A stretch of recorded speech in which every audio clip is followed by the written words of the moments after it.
দেখুন, সিজিপিএ কি important? Answer হতে পারে হ্যাঁ, সিজিপিএ ইম্পর্টেন্ট, অথবা না, সিজিপিএ ইম্পর্টেন্ট না। এবং এই অ্যান্সার আসলে বোকারা দেয়। কারণ এটা এমন একটা প্রশ্ন, এটা বাইনারি, হ্যাঁ কিংবা নাতে আসলে অ্যান্সার দেওয়া যায় না।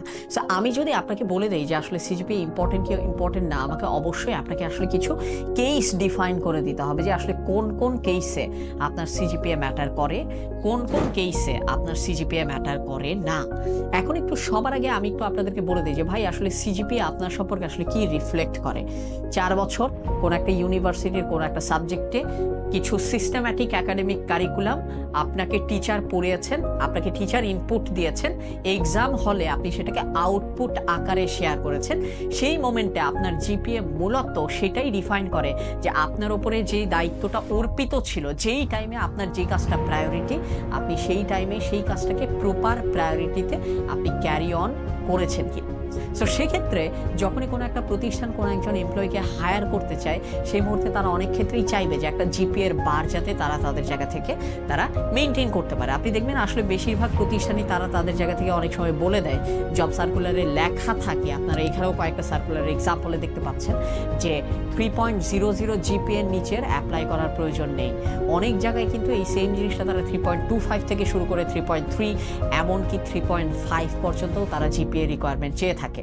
আপনি যদি কোনো একজন ইউনিভার্সিটি টিচার হতে চান, আপনার মিনিমাম জিপিএর রিকোয়ারমেন্ট থাকবে 3.5 অনার্স এবং মাস্টার্স মিলিয়ে। এবং আপনি যদি টপ কোনো একটা ইউনিভার্সিটির হতে চান টিচার, তখন তারা আপনার কাছ থেকে ফরেন ডিগ্রিও কিন্তু তারা তাদের জায়গা থেকে চাইবে। সো এই যে এই জায়গাগুলোতে আপনি যদি রিসার্চ রিলেটেড কোনো অর্গানাইজেশনে কাজ করতে চান, কোনো একটা এনজিও কিংবা ডেভেলপমেন্ট অর্গানাইজেশন বা এমন কোনো প্রতিষ্ঠান যাদের জব সার্কুলারে স্পেসিফিক্যালি লেখা আছে জিপিএ এর বারটা কত, সেই প্রতিষ্ঠানে অবশ্যই আপনার জিপিএ প্রয়োজন। কারণ তারা যেটা করবে, তার এটাকে বলা হয় এটিএস, অ্যাপ্লিকেশন ট্র্যাকিং সিস্টেম।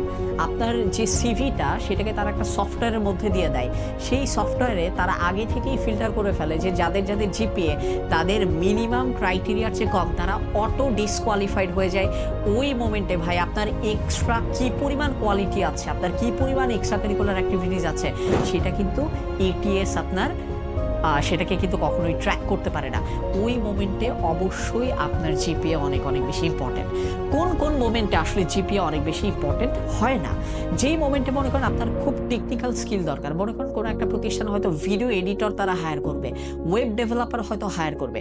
আপনি দেখবেন বুয়েটের অনেক ছেলেমেয়েরা আছে যাদের কিনা আসলে একাডেমিক রেজাল্ট খুব একটা ভালো না, কিন্তু তাদের ফাংশনাল এক্সপার্টিস এত হাই, যেটার কারণে তাদের ওই একাডেমিক নলেজ কিংবা ওই একাডেমিক জিপিএ যদি কিছুটা ঘাটতিও থাকে, তারা সেই জায়গা থেকে আসলে পার পেয়ে যায়। সো এমন কিছু রোল যেখানে আপনার ফাংশনাল নলেজের আপনার ভ্যালুটা অনেক বেশি এবং সেক্ষেত্রে আপনার ফাংশনাল নলেজও আছে, সেক্ষেত্রে হয়তো আপনার জিপিএ আপনাকে খুব একটা আপনার জায়গার জন্য খুব একটা হয়তো বাধা দিবে না। সেক্ষেত্রে হয়তো ভিডিও এডিটিং হতে পারে, আপনার কোনো একটা টেকনিক্যাল স্কিল হতে পারে, ওয়েব ডেভেলপমেন্ট থেকে শুরু করে আপনার বিজনেস অ্যানালিটিক্স কিংবা এআই, এগুলোর কোনো একটা যদি আপনার খুবই স্ট্রং এক্সপার্টিস থাকে এবং ওই জবটাও যদি সেই স্ট্রং এক্সপার্টিসটাকে বেশি হাইলাইট করে থাকে, সেই মুহূর্তে তারা হয়তো আপনার জিপিএ যেটা, সেই জিপিএকে আসলে তারা তাদের জায়গা থেকে কিন্তু খুব একটা তারা অ্যানালাইজ করবে না। সো এই ক্ষেত্রে আমি যদি তাও আপনাকে একটু জেনারেল ফরম্যাটে আমি যদি বলি যে ভাই আপনার আসলে জিপিএর টার্গেট কেমন হওয়া উচিত, আপনি কেমন স্টুডেন্ট আমি জানি না, বাট আমি রিয়েলিস্টিক কিছু ডেটা আমি আপনাকে দিয়ে দিচ্ছি। আপনি যদি ফাইন্যান্স থেকে শুরু করে ফার্মেসি বা এই ধরনের রিসার্চ হেভি সাবজেক্ট সেগুলোতে যদি আপনি পড়াশোনা করেন, তাহলে আপনি দেখবেন আমি আপনাকে বলবো যে আপনার অবশ্যই টার্গেট থাকা উচিত আপনার জিপিএ যাতে 3.5 অ্যান্ড অ্যাবাভ থাকে।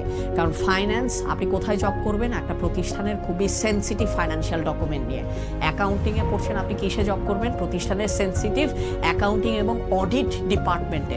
সো ওই ডিপার্টমেন্টের জন্য তারা যে পরিমাণ কনসিস্টেন্ট এবং প্রফেশনাল মানুষ চায়, ওই ডিপার্টমেন্টগুলোতে আসলে যদি খুব ভালো জিপিএ থাকে, আপনার জন্য ফাইট করাটা ইজি হবে। মার্কেটিং, এখানে আপনার অবশ্যই ক্রিয়েটিভিটি প্রয়োজন, আপনার ইনোভেশন প্রয়োজন, আপনার কমিউনিকেশন স্কিল প্রয়োজন। এক্ষেত্রে হয়তো আপনি যদি 3.3 আপও যদি আপনার জিপিএ থাকে, আপনি আপনার এই সেক্টরে আপনি ভালোভাবে নিজেকে পারফর্ম করাতে পারবেন। বাট এরপরও যদি দেখেন যে আপনার রেজাল্ট খুবই খারাপ হয়ে যাচ্ছে, 3.3 যদি আপনি টাচ করতে না পারেন, আপনি টার্গেট রাখেন অ্যাটলিস্ট 3.25 থাকা বা 3.2 থাকা, কিন্তু কখনোই যাতে আপনার জিপিএটা 3.00 নিচে নেমে না যায়।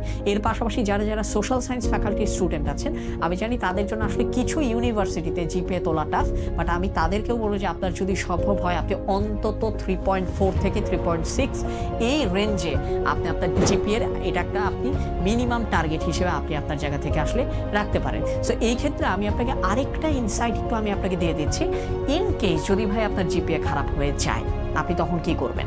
জিপিএ যদি ইন কেস খারাপ হয়ে যায়, আপনি আসলে ওভারনাইট বা আপনার হাতে হয়তো একটা বা দুইটা সেমিস্টার রয়েছে, আপনার যদি জিপিএ সেই মুহূর্তে যদি খারাপ হয়ে যায়, আপনি যেটা চেষ্টা করবেন অন্তত যে একটা দুইটা সেমিস্টার রয়েছে সেই একটা দুইটা সেমিস্টারে আপনি আপনার জিপিএটাকে যত পারা যায় আপনি পুল আপ করবেন।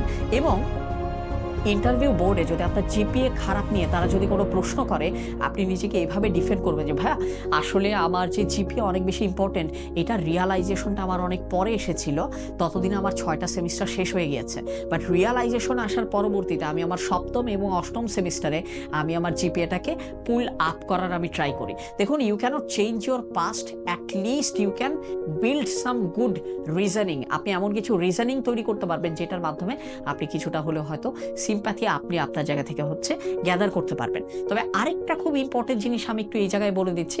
এক সময় এমন ছিল যে কিছু কিছু স্টুডেন্ট ছিল যাদের সিজিপিএ অনেক ভালো কিন্তু এক্সট্রা কারিকুলার নাই।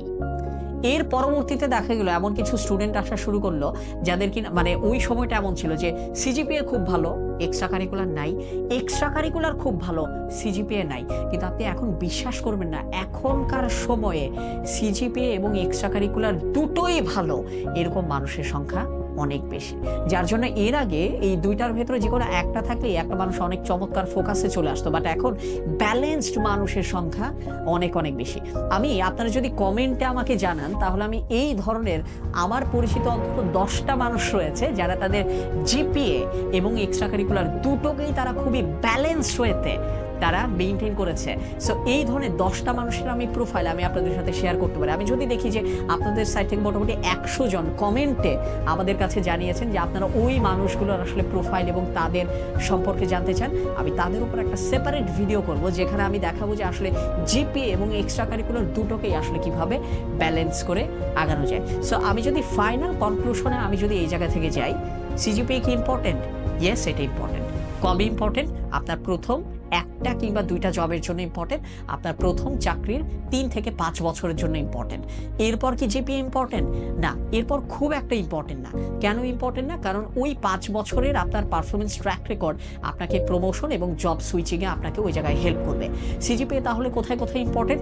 আপনি যদি শিক্ষক হতে চান, গবেষক হতে চান, ওরা একটা প্রতিষ্ঠানে যখন আপনি সেন্সিটিভ ডকুমেন্টেশনের কোনো কাজ করতে চান, দেশের বাইরে আপনি যখন পড়াশোনা করতে যেতে চান, সেই মুহূর্তে জিপিএ ইম্পর্টেন্ট। এখন জিপিএ যদি না থাকে তাহলে কি আপনার জীবন শেষ হয়ে গেল? না, সেটাও না, কারণ আপনার অল্টারনেটিভ স্কিল ডেভেলপমেন্টের মাধ্যমে, এক্সট্রা কারিকুলার অ্যাক্টিভিটিসের মাধ্যমে, আপনার জব এক্সপিরিয়েন্সের মাধ্যমে, আপনার লিডারশিপ ক্যাপাসিটির মাধ্যমে আপনি চাইলে আপনার জিপিএর যে আপনার মিসিংটা রয়েছে সেই মিসিংটাকেও আপনি আপনার জায়গা থেকে কিন্তু আসলে রিপ্লাই করে দিতে পারবেন। সো আমি একেবারে সেগমেন্ট ধরে ধরে আমি আপনাদেরকে জিনিসটা আমি আপনাদেরকে বোঝানোর চেষ্টা করলাম। At the end of the day আপনি যদি আমার কাছ থেকে ফাইনালি দুটো সেন্টেন্স যদি শুনতে চান, আমি বলবো আপনি যদি এখন স্টুডেন্ট হন, improve your GPA and your skills.